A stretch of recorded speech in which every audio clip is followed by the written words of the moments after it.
Saudaraku, saya ingin mengajak untuk mendengar kisah yang sangat luar biasa. Kisah tentang agungnya ampunan Allah Subhanahu wa Ta'ala.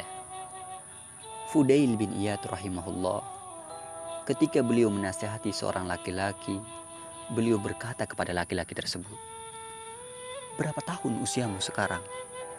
Lelaki itu menjawab, 60 tahun. Fudail lalu berkata, "Berarti sejak 60 tahun yang lalu kamu menempuh perjalanan menuju Allah dan mungkin saja kamu hampir sampai." Lelaki itu menjawab, "Sesungguhnya kita ini milik Allah dan akan kembali kepadanya." Fudail lalu berkata, "Apakah kamu paham arti perkataanmu? Kamu berkata aku milik Allah dan akan kembali kepadanya. Itu artinya barang siapa yang menyadari bahwa dia adalah hamba milik Allah dan akan kembali kepadanya, maka hendaknya dia mengetahui bahwa dia akan berdiri di hadapannya pada hari kiamat nanti. Dan barang siapa yang mengetahui bahwa dia akan berdiri kelak di hadapannya, maka hendaknya dia mengetahui bahwa dia akan diminta pertanggungjawaban atas segala perbuatannya selama di dunia. Dan barang siapa yang mengetahui bahwa dia akan diminta pertanggungjawaban kelak, maka hendaknya dia mempersiapkan jawabannya." Lelaki itu kemudian bertanya, "Kalau begitu bagaimana caranya untuk menyelamatkan diri ketika itu?" Fudail menjawab, "Caranya mudah. Tuhsinu fima baqiya, yughfaru laka ma mata wa ma baqiya. Fa innaka in asa'ta fima baqiya, ukhizta bima mada wa ma baqiya." Tuhsinu fima baqiya. Engkau berbuat kebaikan pada sisa umurmu yang masih ada. Yughfaru laka ma mada wa ma baqiya.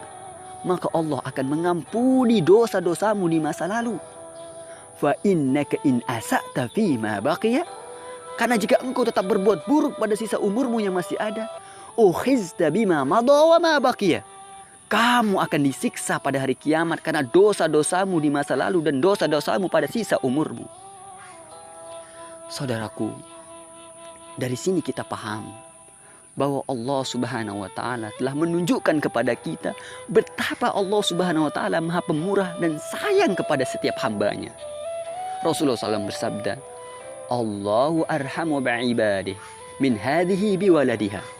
Sungguh Allah lebih penyayang terhadap hamba-hambanya daripada seorang ibu terhadap anak bayinya. Innallaha lamma qadal khalq, ketika Allah menciptakan makhluk, kataba indahu fawqa arsyih, dia menuliskan di sisinya di atas arsnya, "Inna rahmati sabaqat ghadabi."